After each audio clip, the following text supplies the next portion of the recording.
we'll have a later meeting, once we get things underway as far as the cleanup goes, to have community input on what we put back on that site.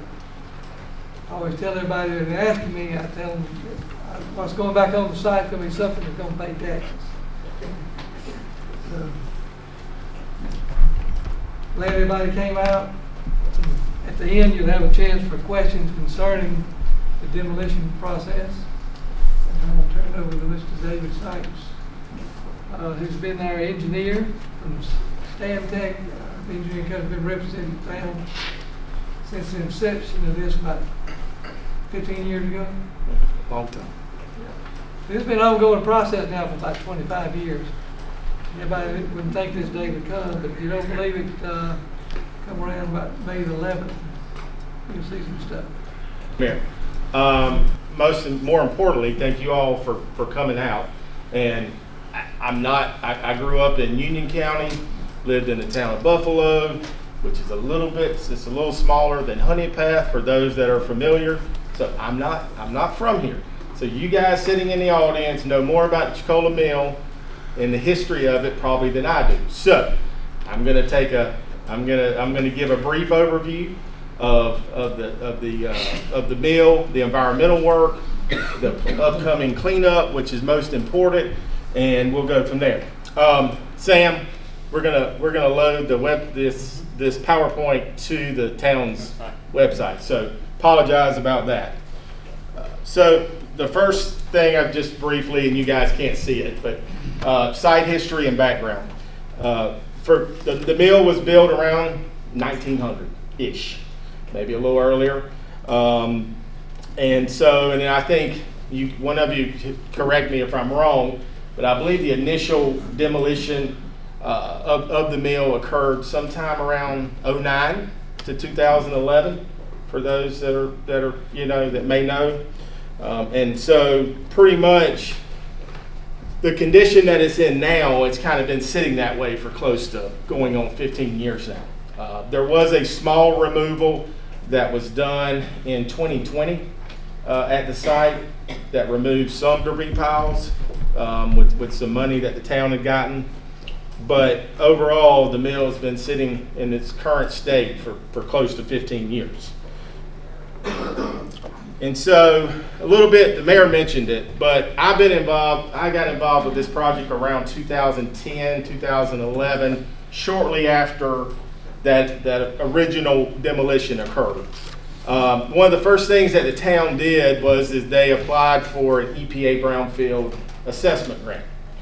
And so I believe that was $300 or $400,000 grant that was strictly for the environmental assessment. So phase 1 environmental assessment, phase 2 environmental assessment, and doing cleanup planning activities.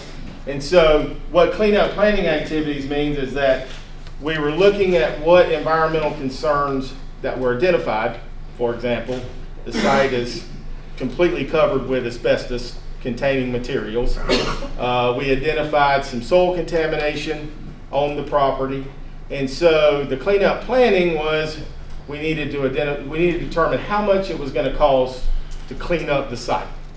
And so that was done. And then the town took the next step in 2020. There was a gap. 2024, 23, 24. The town took the next step in applying for an EPA brownfield cleanup grant, which is why we're all here tonight. So the town was awarded $2,650,770. That was what was submitted in the grant application by the town to the EPA, and the EPA awarded the full amount. No match required by the town, so all straight grant dollars to be used. The current cleanup grant that I just mentioned, the $2+ million grant, covers community outreach, which is partly why we're here tonight, and why we're going to have subsequent community outreach events. Some additional cleanup / redevelopment planning as needed, and then primarily the actual site cleanup. So of that $2 million plus, over 80% of it will go to the actual cleanup of the site, which is, I'm going to get to in just a minute what those activities are, and then introduce Ben and Roger with the cleanup contractor. The grant officially started October of 2024. It's a 4-year period, so the town has until September 30th of 2028 to complete the grant and utilize all the funding under the grant. I don't think it'll take that long. So before I get into the cleanup, a little bit about the RFP, the request for proposal process that the town did to select these two fine gentlemen here. 6 qualified contractors submitted a bid. I believe that was February, Mayor? Yes. Right, sound right, guys? February. And Goldman Site Services, Ben, raise your hand. And then Roger is with US Waste, which is a subcontractor partner on this with Goldman. And so out of the 6, the town determined that Goldman was the most qualified to do the work, as well as had the best proposed cost as well. Let's see. Cleanup activities, say that a little loosely. The project will kick off next Monday, May 4th, with a stormwater / erosion control meeting that the Department of Environmental Services will be leading that meeting. So on this particular type of job, until you have that kickoff meeting and that clearance from the state stormwater folks, we're not allowed to do anything. Can't move any dirt, can't do anything. And so that will occur, that is next Monday, right? Yeah. 2 p.m. 2 p.m. Yeah. And so that will be held next Monday at 2 p.m. Once that's concluded, Ben will have the go-ahead to get started with erosion control activities. So y'all feel free to chime in on. I'm gonna go over the actual activities very high level.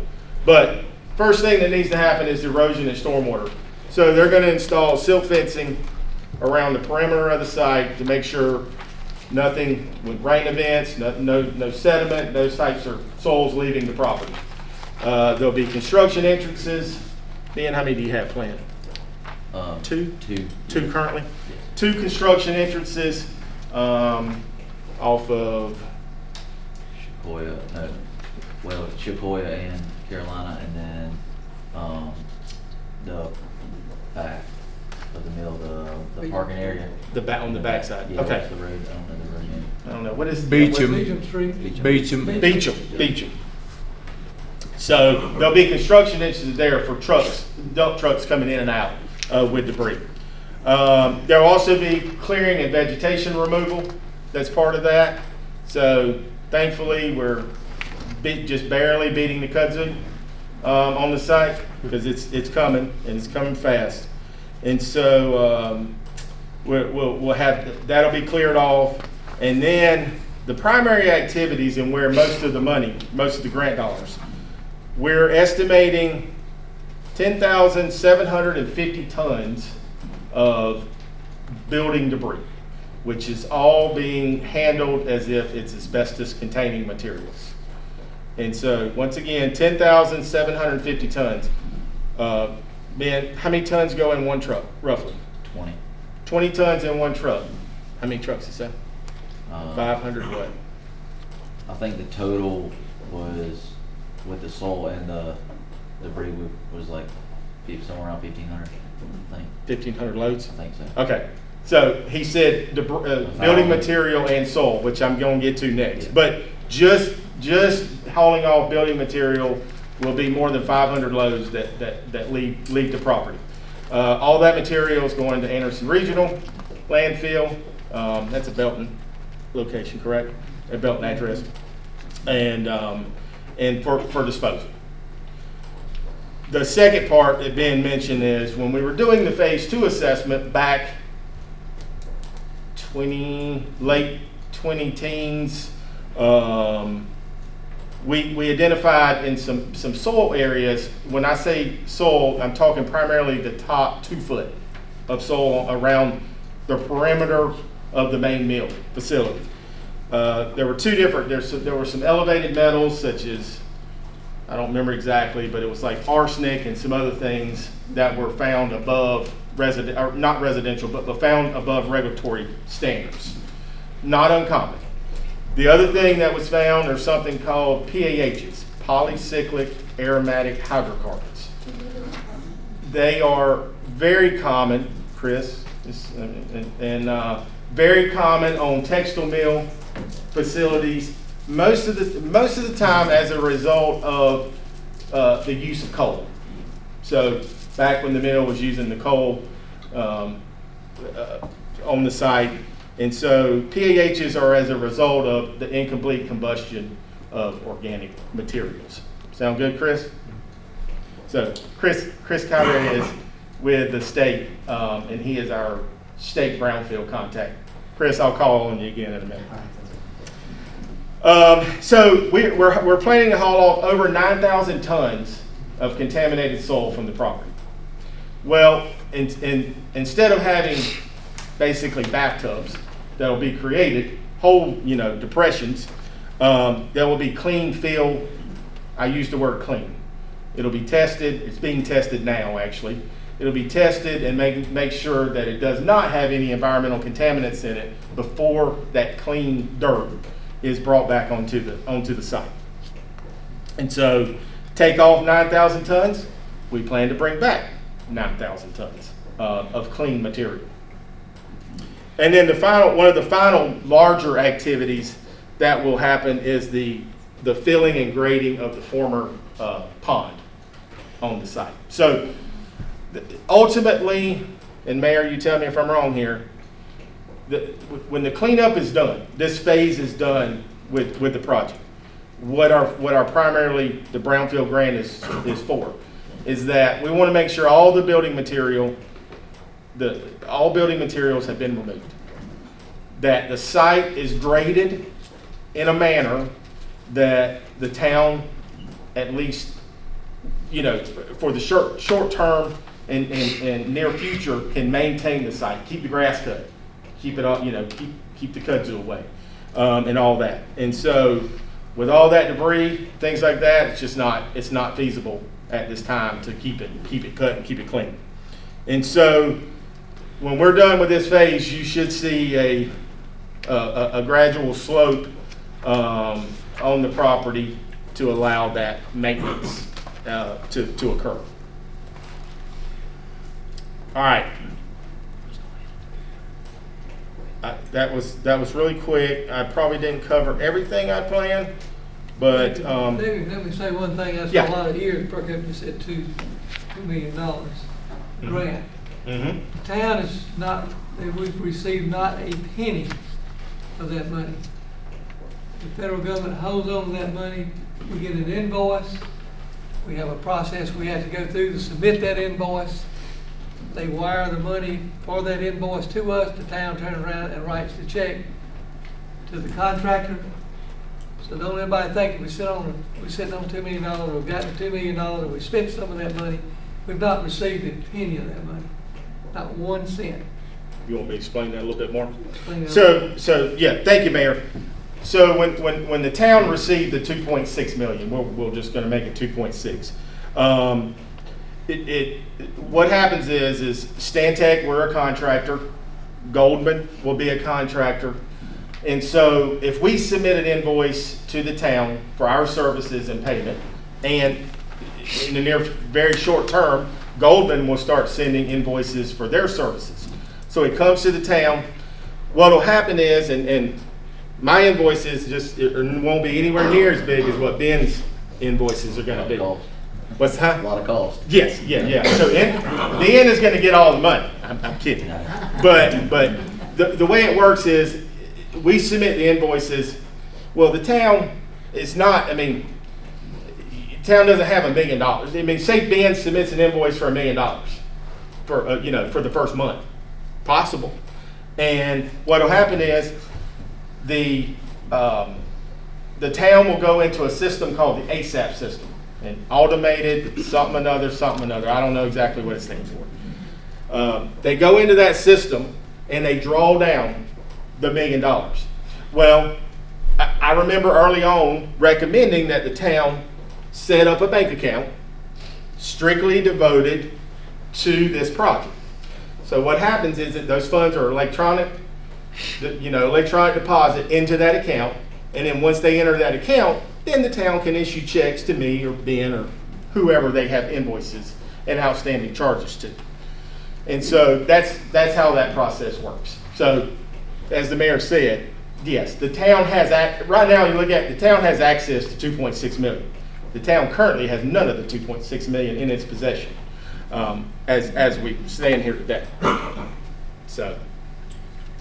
And I want to say we are going to try to keep some of the money in town as far as looking at fuel options locally and other things to put that back into the community as well from cost of the job is what we're looking at doing. So. Okay. And once again, I know I kind of glanced over it. So once again, Ben Goldman with Goldman Site Services, and then Roger. U.S. Waste. U.S. Waste. So these two guys, one of the things they like to do with these types of meetings is so you have a face. So you see a face, and these guys are going to be on the site daily or almost daily while it's going on. I briefly introduced Chris over here. So the State Department of Environmental Services has a brownfield section.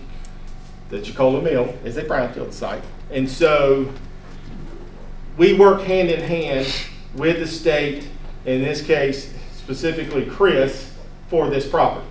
We also have an EPA project manager. His name's Austin Gilly.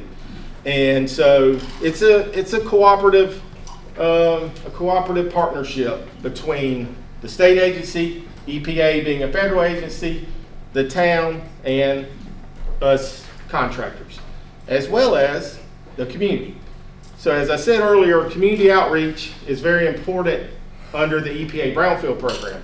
So once again, thank you all for coming out. This is kind of the first step. As the mayor said, once the cleanup is done, we can progress to the next step of gathering ideas for what is the best reuse of the property. And so, but once again, our goal right now is to get the debris off, get the site cleaned up, remove the eyesore, and get it to where the town can at least short-term maintain it, keep the grass cut and things. So now it's open to questions. Yes, ma'am. How long will it take to finish the cleanup?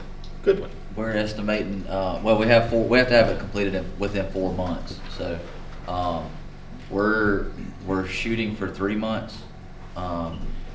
With rain delays and certain things, that 3 to 4 months is what we're estimating. July, August-ish. Yeah. Yeah. Yes, ma'am. What will be your hours of operation on the site? Operating hours are 7:30 to 6, but we will probably get on site at 7 and do our safety meeting. We'll have a safety meeting every morning. We won't actually be doing any work until 7:30, and things will start winding down around 5 o'clock and be off site by 6. Okay, so my next question on that is, we have events at our church. We are Chiquola Church. We have a Yes, group ma'am. here today. Okay, so we use Chiquola Avenue as our handicap accessible side, which you will be using Carolina Avenue and Chiquola Avenue for your trucks coming in. Yes, ma'am. So I need to know, is that gonna be a problem? What days of the week do you? Monday at 4 o'clock. Okay, we can work that out. That's not an Okay. issue. We'll have a site office on Okay. site, and there'll be some. The site supervisor, me, I'll be there every day. Okay. You just come find me and knock on the door of the office. We just ask that we'll have red tape marking off the area. We just ask that nobody go behind that red tape, please. And yeah, I mean, you just come to the office. If there's any issues, just come see me and we'll handle it. Yeah, I just, cause like our cars, they park right on that side, cause that's where the handicap entrance is into the church, so I didn't know, like, I mean, cause y'all are gonna be big trucks. Right. You're gonna be on the opposite side of the job site, right? Yes. Well, they're not. The opposite side of the road. The church is on the opposite side. Yes, Yeah. and You're they gonna will park- be closest, yes, So to you that park on the side. house side, basically, on the curbs. Yes. I think you'll be fine. Yeah. So you think, Well, speaking of that, talk about the truck route. So What you're the- planning. The to do. truck route, that we discussed was Chiquola to Baldwin Road. So we'll have, on-site scale in the parking at the main parking area for the mill. Trucks will route through and get weighed, and they'll be going out and coming back in down Chiquola and Baldwin. You're going, when you get toward Baldwin, are you going towards Country, down Harper Street, or you going back? Yes, towards- we'll take a ride on the Take a harbor ride off on the Baldwin. harbor. Yeah. And I, Ben and I, just as earlier as earlier today, we're discussing, there's a couple of different ways. Mayor, I think y'all talked about it earlier as well, and thought that, We road and route, I should be in the route. yeah. So, the other option, I mean, leave the mill, come back toward town, come back toward Main Street. And then, either way, you're gonna end up on Harper Street at some point. It's just, which way, but, so, yeah, good question. So we covered the hours. So 7:30 to 6. I think Ben had told me you're not really gonna load trucks at 7:30, right? No, so we'll preload in the afternoon, and the trucks, they probably won't be back to the site till 7:45, 8 o'clock. Okay. So we're trying not to wake everybody up. Yeah. So that's Monday through Friday. Yes, Monday through Friday. Monday through Friday. No Saturday, no Sunday planned. We're gonna have all this on the town website. So as long as we don't get behind due to some significant rainfall or something like that, you see any reason you might work on Saturday? If we do, well, there won't be any hauling on Saturday. True. I think the landfill is closed on Saturday. If we do any work, it'll be minimal. Okay. But not anticipating Saturday. Not anticipating. And no Sunday. So yeah, good, yeah. So truck route, Ben kind of covered this. Throughout the entire cleanup, access to those that are not authorized will be prohibited. But especially while the building materials being coming out, there'll be red tape around that area, so. And we'll have a temporary construction fence. And there. temporary construction, okay, and temporary construction fence as well. So no access. I actually, and I say this, it's really unfortunate. I've been a part of a lot of different textile mill cleanups over the past 25 years. It's very common for folks to come up and say, hey, can I have some of those bricks? Can I have this? Can I have that? The answer is no. So, your time's passed, actually. If you were gonna get it, you should already got it. It's been sitting out there for, I'm kidding. But, but yeah, it's just not. It's too much risk and, to folks. And so that won't be allowed. Mayor, I know it's gonna come up, if it hasn't already. Smokestack. Staying. Smokestack is staying. So what will happen is that what's y'all's buffer? 50 foot. 50 foot. 50 foot. Yeah, originally it was 25, and I asked you to bump it back to 50. I don't remember that. Well, 25 to 50. We'll figure that out. Okay. So, but yeah, we'll talk. So yeah, the smokestack is staying as It has to stay as part of the textile mill tax credit. Yep. that is. As long as it's standing, then we qualify for future funding going forward. Right. And the minute it disappears, gone. Yeah. Okay. All right. What other questions? Where's the marker about the riot? There's no marker on There's no that side marker. by the right. The only marker there was put up, and it's for longevity of Yeah. service to the There was a mill. little small one, I saw, I don't remember where to see it, but Right in here. in the it's park. been moved down here. There's never been anywhere There's else but never the been park. one per se. There's never one on the mill property, I can assure you that. The only notable marker that's on the mill site adjacent to the front part of the mill is in recognition for a group of good employees who worked for Chiquola for anywhere from 52 to 58 years. Okay. I could be mistaken. Will it be moved? It can be moved. That's We don't have that's any- not my yeah, call. Yeah. I don't know if the structure, if it would stand to move. It's been in bad shape. It had a statue on top of it years ago. Somebody stole the statue off the top of it. And it's just in bad shape.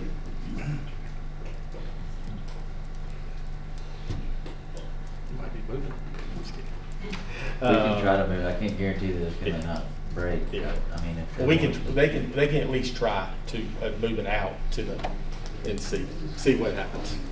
But, what else we got? Any issue of air particles? Another good question. So, whenever you do, and Roger, I don't want to steal, you know more about this than I do. So, Roger's more of a, you're primarily your asbestos, or one of your areas is asbestos. So, whenever you do these projects, you have to have a third party. So, not affiliated with Goldman, not affiliated with US Waste, not affiliated with Stantec, not with the town. It's a company called Apex Environmental, and they will be doing a daily air monitoring while the entire time until these guys say they are done with the asbestos removal. And so, Roger, what would you say? They're going to have what, probably 4, 5 different instruments At set up. minimum, yeah. So there'll be 4 or 5 different. I don't know. I've seen. I don't know how to. I don't do air monitoring. So they're little. Yeah. Go ahead. It's sitting well. Yeah, it's a little, you'll see it'll be sitting on basically like a camera stand, and it'll have little filters on it with hoses coming off of it that'll be hooked to a generator, and it'll be pulling air samples continuously for the entire day. Every day that we're operating, and results will have to go, we have to get clearance from a lab as we move, so each stage will have to have a clearance. So we'll know if it's over, we'll know. Knock on wood, I haven't had one do that, so we should be. Talk about the things that y'all will be doing to prevent to have bad air. First, that's gonna be the number one thing is the red tape that we put up. You stay behind that, you'll be perfectly fine. The other thing that we implement is we have a dust control system, so everything will stay wet, being that the whole site's condemned as asbestos. So that will also keep the dust down continuously. If we see dust, we stop, we re-wet, and then we start moving again. So it's gonna be a continuous process of making sure that we don't fail that inspection, because if we fail the report, then we have to back up and do other procedures. So no concerns that I have with any of that. Like I said, the biggest thing is gonna be is keeping people behind that line. You can't cross it. And we told them from day one, if you cross it, it's not gonna be a good sign for anybody. Have no issues with questions, just stand on the other side of the road and wave one of us over and we'll walk Just over. go to the office. Yeah, just go to the office, that's gonna be the easiest And I part. know you mentioned the office, but the office is going to be set up in the parking lot there. Yes. Yep. Okay. Yep. Across from the church. Yeah. Okay. What else? Your question? You good? You have Wednesday night service? We do not have a Wednesday night service, Okay. so we're good on that. Just Mondays at 4 o'clock. Yeah, we start art at 4 o'clock. We do a special needs night. And so, you know, with having a little bit of special needs, sometimes especially if I have an issue, you know, we just don't change like that with them, you know. Gotcha. So, you know, I just need to know a little bit of something. Oh. And what we, yeah, and we do meet some on Fridays, once a month over there for another special needs meeting. It's at 12:30 though, but it's only once a month, and it's usually the third Friday of the month. But I usually get there about 3:30 on Mondays, and then, we finish up about 7 on Mondays. Okay. So if you want, say lunch to 7 o'clock. Well, on Mondays, you just say from 3 to 7-ish. Okay. Yeah. And then on Fridays, on the third, Friday of every month, one time a month, it would be, from 12:30 to about 3 on Fridays. Money, we can put some money out there. And I guess you guys would have some type Just to of help barricades put cones up up. to keep people, because you know Pass the people church. notice that they don't. Yeah. Can you try to look find at out this what and it tell is me if this is the church? prevent 'Cause I'm somebody not from sure. coming in Yeah, here. 'cause I think Please. we're, There'll be red tape, and then I think he said also. yeah, that's us, yeah. Okay. So guys, when, when Ben was talking earlier about keeping the material wet, they will run a hose across Chiquola. Yes. Run a hose across Chiquola, and you'll have a That's the- speed bump over the hose. Speed bump there. The corner of Holly and Chiquola. The corner of Holly and Chiquola. Yes. So there'll be a hose running from the hydrant across. Yes, ma'am. Where exactly does the contaminated dirt go? You just said. Sorry. Good. Yes. Anderson Regional also. What's there?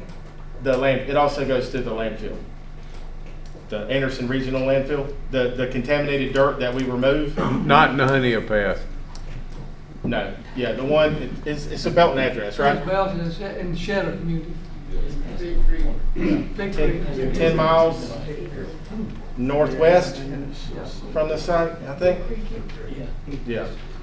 So the asbestos material as well as the contaminated soil will all go to the Anderson Regional Landfill. Waste Connections, I think is the company. Yeah, Waste Connections is the company. On Big Creek?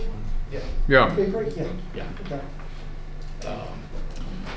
Before I forget, so Sam is going to be, oh, you got it, okay. Oh. Sam is going to be doing weekly updates on the town's website.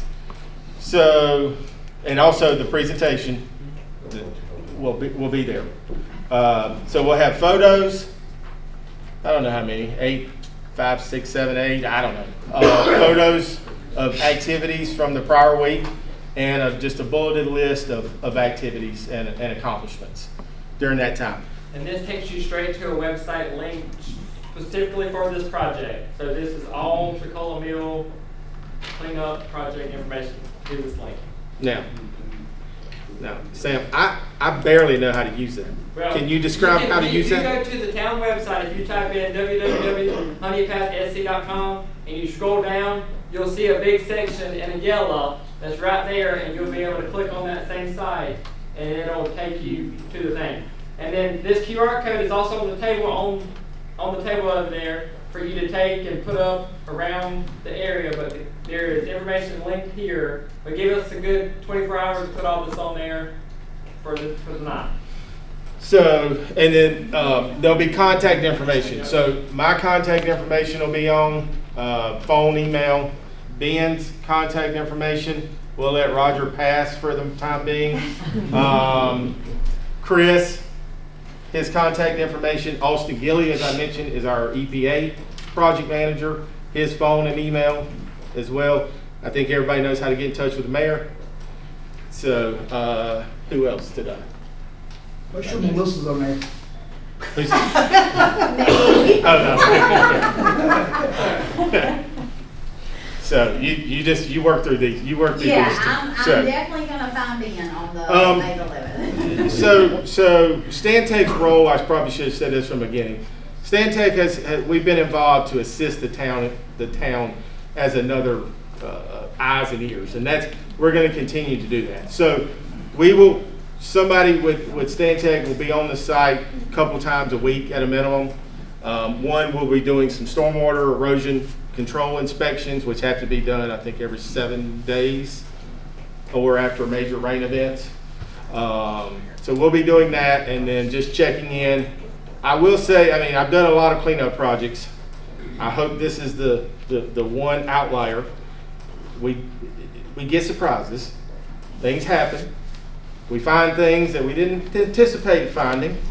But in this case, I hope that doesn't, that doesn't happen.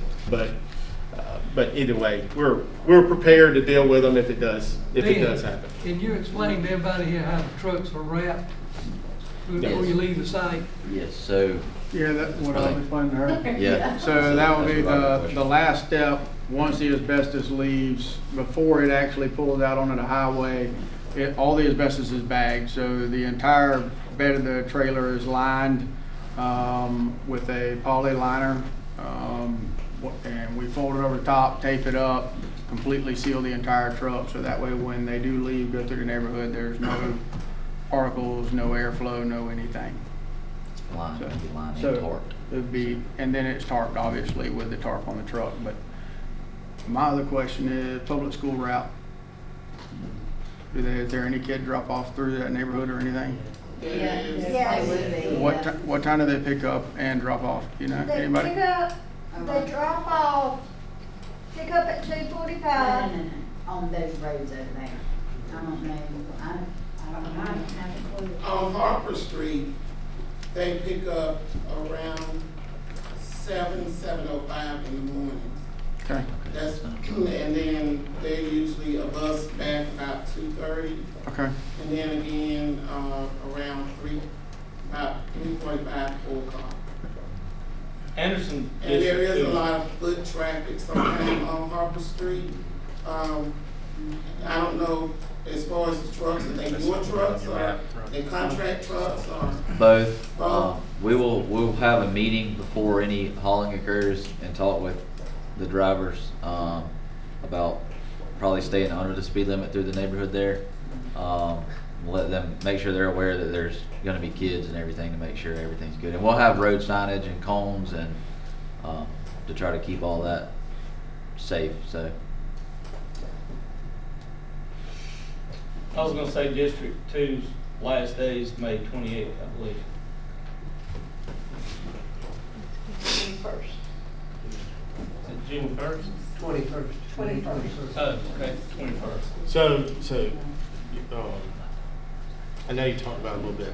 This first week, I think we mentioned May 4th, Monday, erosion control, stormwater. You're not gonna start hauling anything till earliest the week of May 11th? Yes. So I think what the way you said earlier was a little backwards from what I had planned. We were gonna start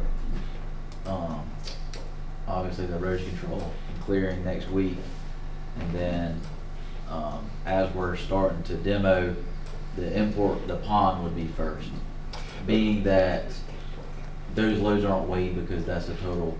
Right. Yeah. And we want to get that done, that way, You're talking We're about not- but you're talking about bringing in fill dirt. Yes. Fill Yes. dirt to So we're not- fill and grade the pond. So that'll actually occur simultaneously with some of the building debris removal, correct? So, yeah, so the same trucks, they'll go dump and then they'll bring clean dirt back Yeah. to the site, so. Yeah. So, sorry, it was the last bullet on the list of the Yeah. activity, so I didn't mean to, We Yeah. were talking about doing the pond first because we could be doing that simultaneously. Right. And a lot of the contaminated soil area is, we have to get the demo done first, so. correct, So, yeah. What else we got?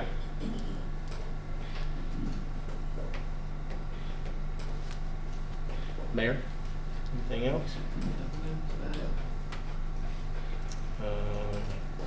So looking at about 3 to 4 months. You know, as Ben said, their contract gives them 120 calendar days from start to finish, and which their clock hasn't started ticking yet. So, but it's about to.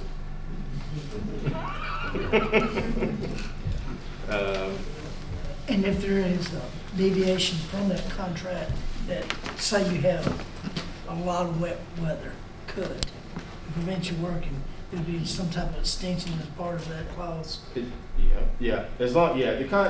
gives them some, as long as they, obviously we're all gonna know. Right. If excessive rain, then Right. and they can. But it's also their responsibility as well to communicate that, ahead of time. If it's something outside of rain, some other issue. They, communicate that a week or two in advance, give us a heads up, hey, this is gonna cause us a delay, then we're good. Elaborate on the relaying the information, or tracking the information. So, every day on site, we'll have an Excel spreadsheet built, all documentation, all loads. The town will be involved they'll know daily what's going in and come out. If we get rained out that date, that file will just say, we'll just, have a rain delay, Right. a rain delay for that day, so. Yeah, let me add, thank you, Ben. What we're at, so every truck that's taking asbestos material to Anderson Regional Landfill will get a weight ticket from the landfill. So it's gonna say, 20 tons. And then Ben will provide that information to myself and the town to track it, because the way that their bid is set up is I mentioned earlier the 10,750 tons. They also provided us with a per ton unit rate as well. So that's just a way for us to keep up. The documentation and the proof is in that waste ticket, the manifest, or the waste, the load, the disposal ticket, whatever term, that comes from the landfill. It's not something they generate, it comes directly from the landfill. In addition to that, they're going to have a set of scales on the site for the fill dirt. Will also give us it produces tickets as well. Yes, so for by ton we'll have our empty weight from the landfill whenever they dump. Of the truck, right? And then the file will have every ticket for every load for every truck, and the drivers will sign them. And the town, we discussed the town doing maybe some kind of audit at certain points just to make sure so there's no questions. Yeah.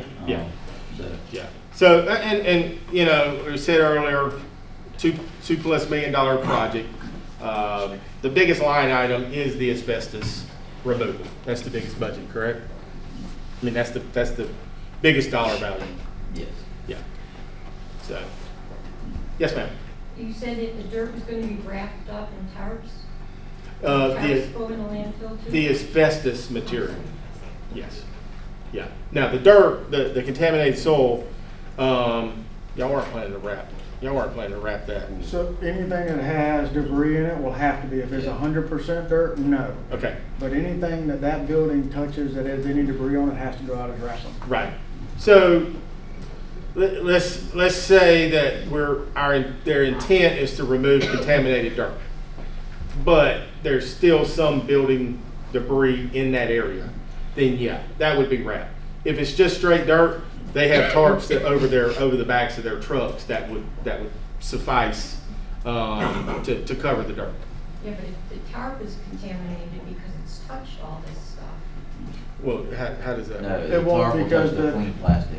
Yeah, the tarp will touch the clean plastic. Once we're Correct. done, Yeah, it so covers the top. The material never touches the truck. Yeah, the material never touches. Yeah. the So truck. when they say the material never touch, when you say it's contaminated, what are you referring to? Asbestos?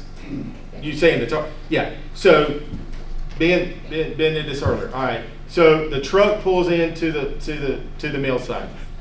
It is first step is this line. Yes. Correct. Yes. So you'll have workers that will be lining the back of the truck, the bed, whatever, with plastic.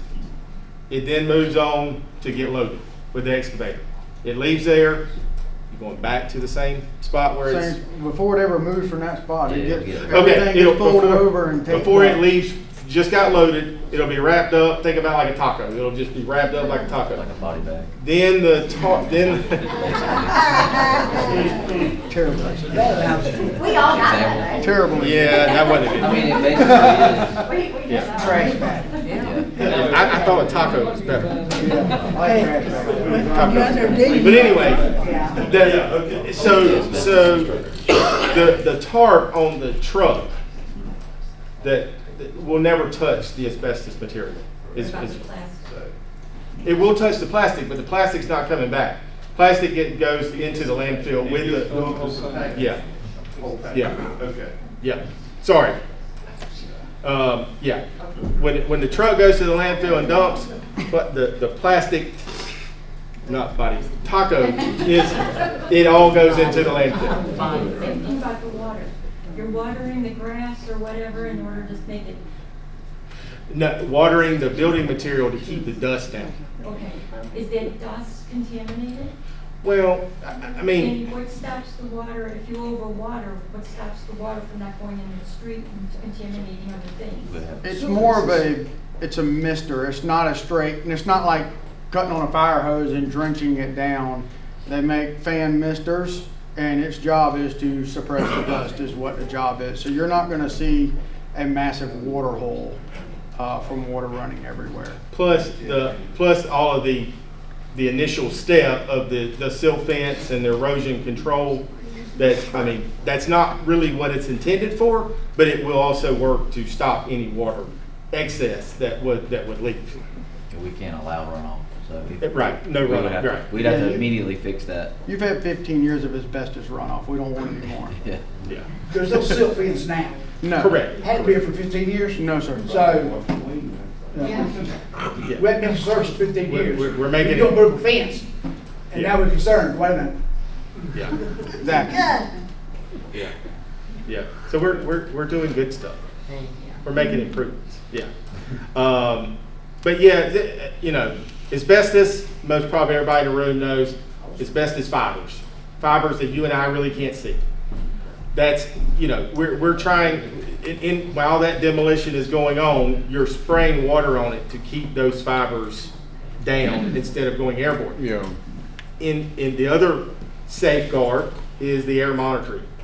That's measuring to detect if any of those asbestos fibers are airborne around the perimeter of the site. Thank you. I have a question over there. Question over there. Yes, sir. I got here late, so the only question would be, has there been any direct damage potentially to the aquifer? I know from the years of it being here, this is not going to cause anything because it's already been here for all years. Would there be any type of Aquifer meaning like for you talking about aquifer like for drinking like groundwater for drinking water purposes. I know it's been here, but we've only been here 6.5 years and all, so we're trying to get plugged in. I just not in the question to be, has that been an issue in the past? It can be a real short answer, I don't know, I'm sorry. No, I ain't covered that. Sure. So in 2019, 2020, I think it was, we did a phase 2 environmental assessment. I may have covered that in the early on.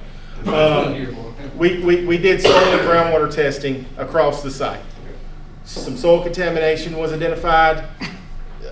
Little to zero groundwater contamination was identified. So much so, Chris, I'm about to put you on the spot. Chris allowed us to abandon the monitoring wells. There were seven shallow. Now the wells we're looking at, they were only like 30 or 40 feet down. Most drinking water is hundreds. So we typically look at the shallow because it's a long way. Stuff's got to move a long way to get to 200 feet. Right. So the shallow groundwater around the site tested good. So we abandoned those wells. Final thing I'll say on that is just having experience in dealing with these types of mills where you didn't have a lot of dyeing or no dyeing or finishing that I'm aware of that went on. They don't tend to be significant. I mean, they don't have significant contamination. Your biggest problem is asbestos, lead-based paint. And that's just strictly because of how old they are, and those materials were commonly used in the 1900s. And that was only a weaving mill. Right. It wasn't a finishing plant or anything like Ware Shoals. And as I mentioned, the soil contamination that we identified is a lot of it's related to the use of coal on the site for years. So as a reminder, Sam's a weekly update. So Sam's we'll have weekly updates on the town's website. So, and the gentleman in the hat, you've been videoing the whole time? That's a good battery. That's a good. You got a lot of space on that thing. I get hurt if it runs out. So, He's doing it for his wife. His wife. oh, he did, okay, okay, all right. His wife's a grant. She's got a grant writer. Okay, okay. Well, yeah, thank you all for coming. I would say tentatively August, September, October. I mean, but probably before we all get back, you know, as for next round. So, Any questions, contact me and Valdo. I'll get David or Ben, somebody, Chris. yeah. So, thank you all. Thank y'all. Thank you. Yeah.